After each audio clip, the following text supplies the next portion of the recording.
bonjour. Bonjour. Donc merci de participer à cette interview. Qu'est-ce que vous faites exactement? Allez-y, présentez-vous.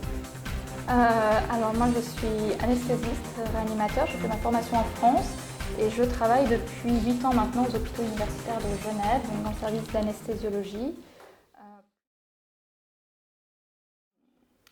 On a fait en 2011 des propositions sur la gestion périopératoire qui étaient assez pragmatiques et sécuritaires étant donné que cette molécule était toute récente et qu'on avait peu d'expérience avec. Depuis 2011, les praticiens sont un petit peu habitués à ces molécules. D'autres sont arrivés sur le marché pour lesquels on n'avait pas fait de recommandation à l'époque.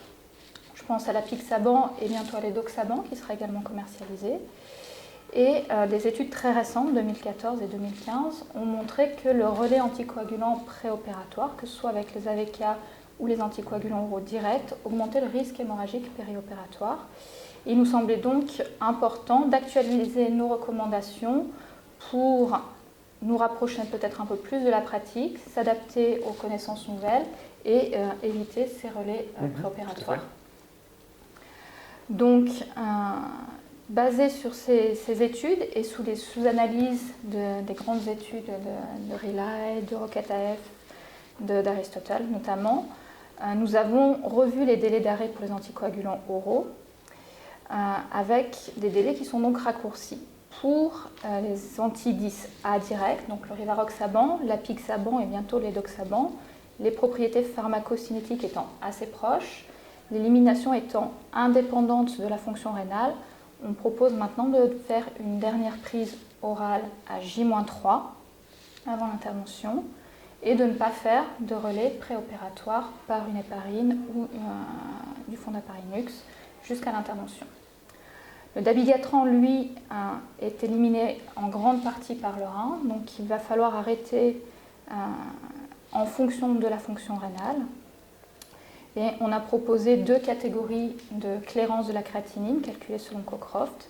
Si la clairance est supérieure à 50 ml par minute, on propose d'arrêter le dabigatran à J-4, c'est-à-dire une dernière prise à J-4 avant l'intervention. Et lorsque la clairance de la créatinine est inférieure à 50 ml par minute, on propose de faire une dernière prise à J-5, toujours sans relais. Ces délais-là sont valables pour toutes les chirurgies dont on pense qu'elles ne peuvent pas être évidemment réalisées sous anticoagulants, c'est-à-dire les chirurgies pour lesquelles on arrête les AVK. Comme d'habitude.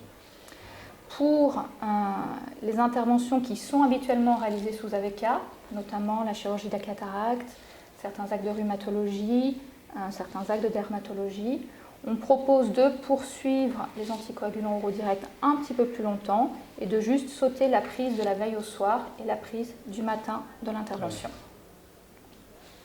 Dernière chose peut-être encore, vraiment d'un point de vue très anesthésie, pour ce qui est de l'anesthésie neuraxiale, que ce soit la pose d'une anesthésie péridurale, une rachianesthésie, étant donné qu'on considère que ce sont des risques à très haut risque hémorragique sur lesquels on n'a évidemment pas de possibilité d'hémostase locale, on propose une dernière prise à J-5 pour l'hexaban, donc pour le rivaroxaban, l'apixaban, l'édoxaban, et une dernière prise à J-5 également pour le dabigatran, sous condition que le patient n'ait pas d'insuffisance rénale. Très bien. On aimerait bien savoir aussi connaître les nouveautés à venir, les perspectives.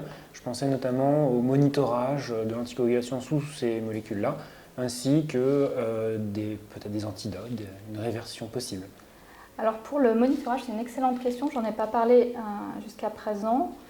Le seuil qu'on avait proposé en 2011 de 30 nanogrammes par millilitre comme seuil sécuritaire est un seuil théorique basé uniquement sur de la pharmacologie.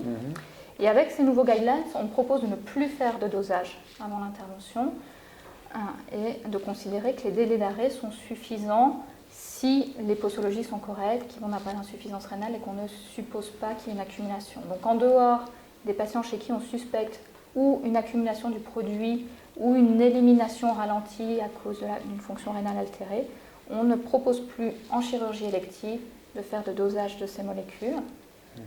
Pour ce qui est des antidotes, pour la chirurgie élective, a priori, on ne devrait pas en avoir besoin puisqu'on se met dans des conditions où l'hémostase devrait être optimale au moment du geste. Par contre, pour ce qui est de la chirurgie urgente ou des actes hémorragiques, des accidents, effectivement, il y a des antidotes qui devraient bientôt être commercialisés. Je pense dans les 1 an à 2 ans, on devrait probablement avoir les premières molécules, même en France. Très bien, bonne nouvelle.